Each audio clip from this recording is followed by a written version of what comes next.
Olá, boa noite. O TN2 começa agora e você vai ver em destaque. Motorista fica ferido após acidente em Vitória. A caminhonete bateu em um carro e atingiu o poste. Meu Deus, olha isso, olha isso. Diretoras do Hospital Infantil de Vitória, ameaçadas de morte, estão trabalhando escoltadas. A polícia tenta identificar o autor das ameaças. Todos os cuidados foram tomados, o boletim de ocorrência realizado, relatório do que foi feito e agora foi encaminhado para a Delegacia de Crime Cibernético para continuar as investigações. Aumentam os acidentes na construção civil. Em apenas um dia, 2 pessoas morreram e 3 ficaram feridas em Cariacica e Marechal Floriano. A construção civil aqui no estado, o mármore e granito aqui no estado sempre matou, sempre mutilou e continua da mesma forma. Justiça proíbe capitão Assunção de usar farda da PM durante a campanha. E ainda, as últimas informações sobre os números do coronavírus. Tudo isso e muito mais, agora no TN2.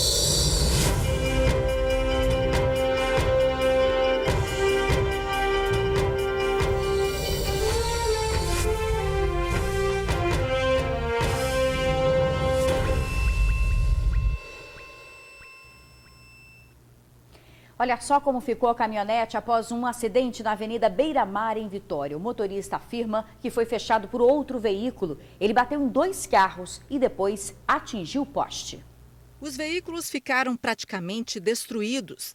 O impacto foi tão forte que a caminhonete quase derrubou o poste. Quem passava pelo local ficou assustado e até gravou vídeos. Fiquei curioso, cheguei mais perto para ver. Meu Deus, olha isso, olha isso. Barulho e vim aqui ver. O acidente aconteceu na tarde desta sexta-feira, na Avenida Marechal Mascarenhas de Moraes, em Monte Belo, Vitória. Abalado, o motorista da caminhonete não quis gravar a entrevista. O motorista da caminhonete disse que vinha sentido centro de Vitória, em Seada do Suá, quando foi fechado por um veículo. Ele acabou invadindo a contramão e atingindo o Celta. Segundo a Polícia Militar, o motorista do Celta estava com ferimentos leves e foi socorrido pelo Corpo de Bombeiros. Os 2 condutores fizeram o teste do bafômetro e deu negativo. A caminhonete tinha seguro. Por conta do acidente, houve a interrupção do fornecimento de energia no bairro, mas a EDP já estava trabalhando, fazendo os reparos. A polícia continua investigando quem fez ameaças de morte às 2 diretoras do Hospital Infantil de Vitória. As servidoras estão trabalhando sob escolta policial. As 2 diretoras do Hospital Infantil de Vitória receberam as mesmas mensagens pelo SMS. Com medo, uma delas conversou com a nossa equipe pelo celular. A primeira mensagem falava que há cerca de 3 meses ele havia sido contratado para matar a nós 2. Sim. E ele falou que ele mataria só uma e não as 2, porque a outra, a filha dele, tinha o meu nome. E ela havia falecido, então que ele não teria coragem de me matar. A mensagem continua e diz que o profissional contratado para cometer os assassinatos estaria recebendo R$60 mil. Assim que soube das ameaças, a Secretaria Estadual de Saúde, a SESA, entrou em contato com a polícia. As 2 diretoras trabalham no Hospital Infantil de Vitória desde fevereiro deste ano. Uma é diretora-geral, a outra do setor administrativo. Inclusive, as 2 trabalharam hoje, mas com escolta policial. A SESA acredita que as ameaças podem ter ligação com as investigações que as 2 diretoras estão realizando em contratos e possíveis irregularidades no Hospital Infantil de Vitória. Elas estão desenvolvendo um papel importante de qualificação e modernização do hospital, o que significa a gente revisar, sim, processos de ação pública, o que significa, sim, a gente revisar contratos e buscar reorganizar processos e talvez, nesse sentido, estar, sim, analisando e adequando incorreções. E isso pode, sim, ter gerado insatisfações em alguns atores na quais elas estão envolvidas diariamente. As investigações seguem sob segredo de justiça. Eles tomaram as primeiras providências, fizeram as oitivas, fizeram entrevista com as vítimas, foram ao local do possível, onde a pessoa poderia estar chegando, enfim, todos os cuidados foram tomados, o boletim de ocorrência realizado, relatório do que foi feito e agora foi encaminhado para a Delegacia de Crime Cibernético para continuar as investigações. 9 mortes em cerca de um mês. Os acidentes envolvendo funcionários da construção civil têm chamado a atenção das autoridades. Somente ontem foram 2 mortes e 3 feridos em 2 casos diferentes. A estrutura do galpão em Nova Valverde, Cariacica, desabou durante a construção. Pilares e vigas de concreto atingiram 3 funcionários. Um morreu e outros 2 ficaram feridos. Quem estava perto no momento se assustou com o estrondo. Aquele barulho como se fosse um estrondo e eu estou vindo correndo para fora. Quando eu cheguei aqui eu vi. Aí eu entrei em desespero, porque eu vi um homem cair dali. Eu falei, meu Deus do céu, o homem morreu, o negócio caiu na cabeça dele e tal, mas só que graças a Deus não tinha caído na cabeça dele. Aí depois que eu fui ver o outro homem lá, e fiquei sabendo que tinha outro em cima também do caminhão. E o que estava em cima do caminhão, que ele era mais idoso, ele não resistiu. O acidente que aconteceu na tarde desta quinta-feira não foi o único. Em Marechal Floriano, 2 pedreiros de 21 e 47 anos caíram de uma altura de aproximadamente 12 metros. Eles estavam em um andaime e tiveram fraturas nas pernas, braços e quadril. Os 2 foram socorridos para o hospital. No dia 17 do mês passado, um outro pedreiro caiu de uma escada durante uma obra nesta casa do bairro São Pedro, em Vitória. Ele não resistiu ao impacto e morreu no local. Entre 2012 e 2018 foram registrados 81 mil casos de acidentes de trabalho na construção civil aqui no estado. O pico desses acidentes aconteceu no ano de 2014, com mais de 13 mil notificações. De forma geral, 49 pessoas perderam a vida por causa desses acidentes no ano de 2018. Na avaliação do Superintendente Regional do Trabalho, a falta de investimento em segurança é o principal responsável pelo alto número de acidentes. Você vê hoje grandes projetos, ou projetos de médio porte, ou até de pequeno porte mesmo, onde há investimento na arquitetura, onde há investimento nos acabamentos, mas não há investimento, não há o sentimento de necessidade de investimento na segurança. Essa falta de investimento, porque às vezes optam por investir em outras situações, tentando produzir segurança com custo muito menor, a gente acaba tendo esse tipo de problema. Por causa da pandemia, a fiscalização foi direcionada para setores prioritários. Estávamos fiscalizando hospitais, priorizando os hospitais, priorizando o estabelecimento de saúde, priorizando o comércio que estava aberto, os trabalhadores adoecendo e morrendo.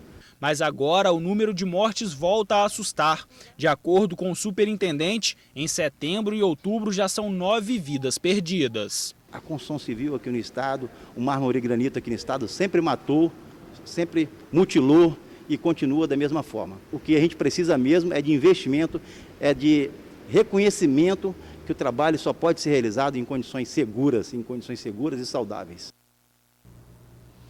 Olha, sobre a obra em Cariacica, a Defesa Civil afirmou que não havia placa informando o alvará de licença da obra e nem do CREA identificando o responsável técnico pelo serviço.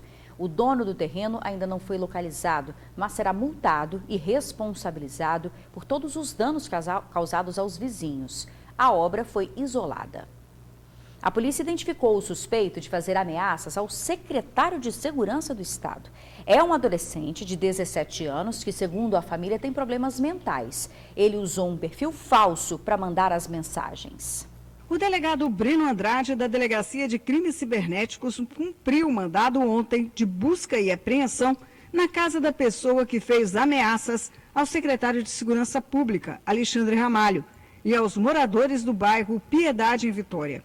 As ameaças aconteceram no início do mês de julho. Um perfil falso no Instagram sendo utilizado para ameaçar o secretário de Segurança e moradores do Morro da Piedade, em função das operações que estavam sendo realizadas constantemente naquele ambiente. A gente, de imediato, iniciou o trabalho de investigação. Quando o delegado foi cumprir o mandado de busca e apreensão, descobriu que quem fazia as ameaças ao secretário era um adolescente de 17 anos. Felizmente, digamos assim, foi uma brincadeira. Obviamente, o trabalho não foi concluído. Vamos verificar se essa pessoa tem envolvimento com o tráfico de drogas, conhece as pessoas que ele citou nas mensagens, para saber se de fato foi uma brincadeira ou não. Mas até o presente momento, pela conversa que a mãe teve com a gente, pela característica da pessoa e também pela capacidade de ele ter de ameaçar o secretário de Segurança e moradores do Morro da Piedade, a gente acredita que de fato ali não passou de uma brincadeira de mau gosto. Trata-se de um adolescente com alguns retardamentos mentais, mas com condições ainda de discernimento, sabia ainda o que estava fazendo, porém não teve, segundo o delegado, não teve aquela intenção, que é a vontade deliberada de ameaçar. Todos aqueles que tentarem utilizar-se das redes, das mídias, no sentido de se esconder para atacar alguém, ameaçar alguém, praticar crimes, será descoberto. Olha, o menor foi ouvido e liberado, mas vai responder ao ato infracional análogo à ameaça, alarde contra a população e também falsidade ideológica. A seguir, você vai ver os números do coronavírus e as informações das eleições 2020. Agora, imagens ao vivo para você do trânsito ali na reta do aeroporto. A gente volta bem rapidinho. O governo anunciou agora há pouco que o Transcol vai voltar a rodar com 100% da frota, inclusive com os coletivos que têm ar-condicionado. Quem tem os detalhes é o repórter Vitor Zucolotti, que está ao vivo, não é isso, Vitor? Boa noite. Isabela, boa noite para você, boa noite a todos que nos acompanham. É isso mesmo, o anúncio aí de 100% da frota já tinha sido dito antes pelo governo do estado, só que agora com essa novidade, com os ônibus com ar-condicionado, inclusive esses veículos foram os primeiros, a saírem de circulação logo que a gente começou a anunciar os primeiros casos de coronavírus aqui no Espírito Santo. Segundo o governo do estado, dá sim para utilizar os ônibus com ar-condicionado, porque eles têm um sistema que renova o ar, a circulação do ar, a cada 3 minutos. Ou seja, nesse calorão que está fazendo, é uma boa pedida se precisar do transporte público, agora com 100% da frota, já a partir de segunda-feira e também com ar-condicionado. E olha só, com relação às escolas, um inquérito sorológico já está para acontecer com os alunos, com os servidores e também com os professores. E segundo o governo, por conta desse inquérito, a possibilidade aí de aumento do número de pessoas confirmadas com a Covid-19 ou até mesmo que já tiveram algum contato com o coronavírus deve aumentar, por conta desse teste, desse censo. Com relação a essa questão de escolas, o governador do estado também falou sobre o retorno às aulas presenciais. Vamos ver o que ele disse. Com relação às atividades da educação, nós continuamos no governo do estado com a mesma posição que adotamos e anunciamos. O estudante que não se sentir seguro, o pai que não sentir, os pais, o pai e a mãe que não sentir segurança, o avô, a avó que não sentir segurança, para que o estudante vá, ele terá a oportunidade de ter as atividades remotas, esperando agora ver com relação ao setor, às escolas privadas, a decisão que a Justiça vai tomar, porque tem processos tramitando na Justiça, como alguns de vocês podem estar acompanhando. Então, gente, tem novidade, com relação à flexibilização de algumas atividades essas, teatro, circo, parques, cinema também. Segundo o governo do estado, já está sendo feito um protocolo aí para o funcionamento dessas atividades, que esse protocolo vai ser anunciado já nesse final de semana e essas atividades voltam a acontecer dentro dessas normativas já a partir de segunda-feira. Só que nos municípios que estão com risco baixo, que estão verde no mapa de risco do Espírito Santo. Inclusive, logo que falou disso, o governador também falou da possibilidade, já está sendo avaliada também, a questão dos eventos. Hoje as festas podem acontecer com 100 participantes, sem convidados. Eles estão fazendo uma avaliação aí de aumentar o número de pessoas de acordo com o espaço, o tamanho do local onde essa festa, onde esse evento pode acontecer. E por falar em mapa de risco, já temos um novo mapa. 76 municípios do estado continuam em risco baixo, estão em risco baixo no mapa, estão em verde, e 2 municípios permanecem em risco moderado, que é o caso de Piúma e São José de Calçado. Lá, nada de aula presencial, muito menos aí de teatro, cinema, parques. É isso, Isabela, essas são as informações. Eu volto com você aí no estúdio.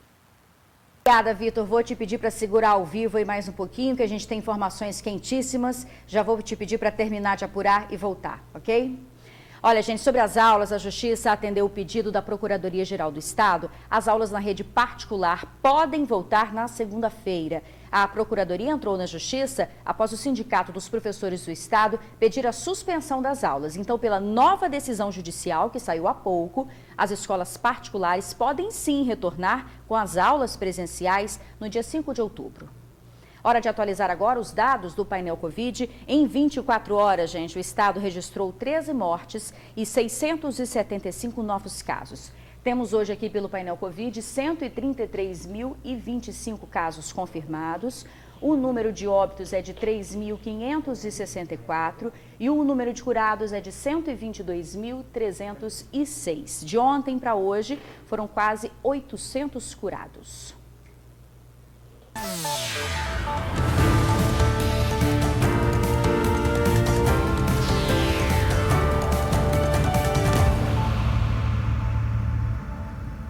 Olha, a Justiça Eleitoral proibiu o capitão Assunção de vestir a farda da Polícia Militar durante a campanha. O militar é candidato a prefeito de Vitória pelo Patriota. De acordo com a determinação, Assunção não pode divulgar, distribuir ou postar em redes sociais qualquer propaganda eleitoral em que esteja trajando o uniforme e símbolos da PM. O pedido foi feito pelo Ministério Público Eleitoral. A Justiça Eleitoral fixou uma multa de R$1.000 por dia em caso de descumprimento da decisão. O portal Tribuna Online conversou com o candidato, ele criticou a decisão, afirmou que vai pedir a suspensão da juíza eleitoral porque alegou que ela já atuou em outro processo dele na greve da PM, mas disse que vai acatar o pedido. Hoje nós vamos conhecer os candidatos à Prefeitura da Serra.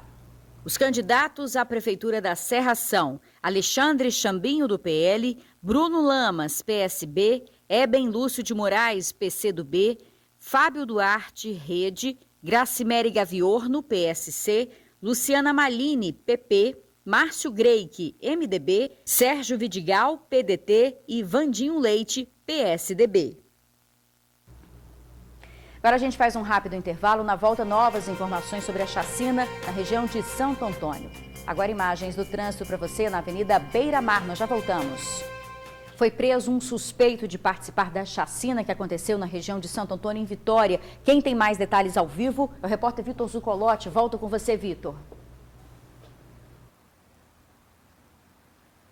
Isabela, mais uma vez, boa noite. Pessoal de casa também, né? O assunto que permeou os telejornais, o nosso TN2, né? Durante toda essa semana, essa questão dessa chacina. Então, foi preso uma pessoa, seria o Adriano, que é conhecido como Da Bala ou Balinha. Foi preso agora pela equipe da Força Tática do 7º Batalhão, com mandado de prisão, inclusive, expedido pelo Departamento de Homicídios e Proteção à Pessoa. Ele foi preso em Porto de Santana com envolvimento nessa chacina, né? Que executou aí, acabou com a morte de 4 pessoas, né, na Ilha do Américo, ali na Bahia de Vitória, nas proximidades de Santo Antônio. 3 pessoas acabaram morrendo na ilha mesmo, uma ainda foi socorrida, mas não resistiu aos ferimentos. Uma 5ª pessoa está internada no Hospital de Urgência e Emergência aqui da capital, e essa informação quente que está chegando agora dessa situação, dessa chacina, né? A gente vai em breve ainda entrar em contato com o delegado Marcelo Cavalcante, que é responsável sobre isso. Amanhã no TN1 você vai ter todas as informações, mas é isso. Um dos suspeitos já foi detido, segundo o delegado Marcelo Cavalcante. Ele acreditava aí que 5 pessoas estariam envolvidas nessa chacina. Inclusive, né, a gente viu também as imagens que foram feitas, circularam na internet antes da execução, né, onde os rostos das vítimas, né, são mostrados, e também depois uma imagem que a polícia confirmou, mostrando todos os envolvidos nessa execução fugindo de barco da ilha. Um desses presos, uma dessas pessoas então foi presa, esse Adriano Da Bala ou Balinha, como é conhecido, e foi preso em Feira de Santana. É isso, Isabela, eu volto com você aí no estúdio. Obrigada, Vitor, pelas informações. Foi preso em Porto de Santana, Cariacica. Muito obrigada. Bom, a gente encerra a edição do TN2 de hoje, agradecendo a sua companhia, desejando um excelente fim de semana. Até segunda-feira.